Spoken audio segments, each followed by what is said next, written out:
créer du contenu autour de l'identité, de la diversité. C'était un besoin aussi de faire parler, d'archiver, d'avoir des récits en fait. Oui, totalement. Donc, l'idée nous est venue fin 2020. Donc, pour recontextualiser, pardon, c'était une période assez complexe. Notamment, c'était à la période du Covid. Ouais. Donc, déjà, nous, dans notre famille, personnellement, on avait perdu aussi parmi nos aînés des personnes. C'était aussi le regain, on va dire, de l'intérêt autour du racisme, à la fois envers les personnes noires suite au décès de George Floyd, et à la fois envers les personnes asiatiques suite justement à tout le racisme anti-asiatique qui est ressorti suite au Covid.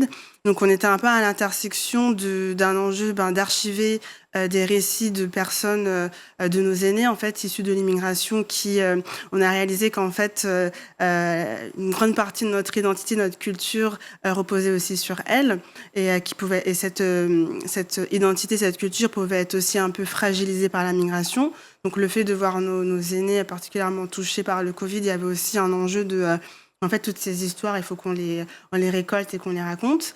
Et à la fois, toutes ces questions autour de la question d'antiracisme nous a donné aussi envie de se dire, en fait, on parle tout le temps d'immigration, c'est toujours présent dans les débats publics et médiatiques, mais en fait, on laisse jamais on laisse jamais la parole, pardon, aux principales personnes concernées.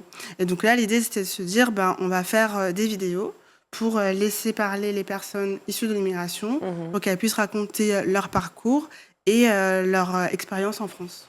Mais comme un besoin finalement quand je parle d'archives, de récits en fait, d'histoires racontées, peut-être que est-ce qu'il y a une sorte de silence qui s'est muré aussi autour finalement des migrations et du passé. Je ne parle pas du présent pour l'instant. Ouais. Hein. Ouais. Oui, totalement. Et on peut dire que c'est en deux temps à la fois un silence collectif parce que c'est une histoire finalement qu'on raconte peu à l'échelle collective, mais aussi un silence à échelle intime.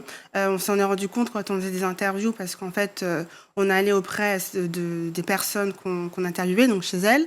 Et au départ, on avait vraiment envie d'interviewer plutôt la génération de nos parents. Et en fait, c'était marrant parce que souvent, les personnes nous disaient « mais en fait, j'ai rien à raconter, j'ai rien à dire ».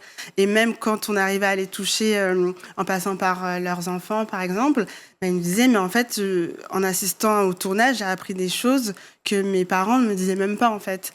Donc, ça a permis aussi de lever certains tabous et de mettre aussi en lumière, en fait, les histoires extraordinaires qu'il y a à travers ces parcours de migration.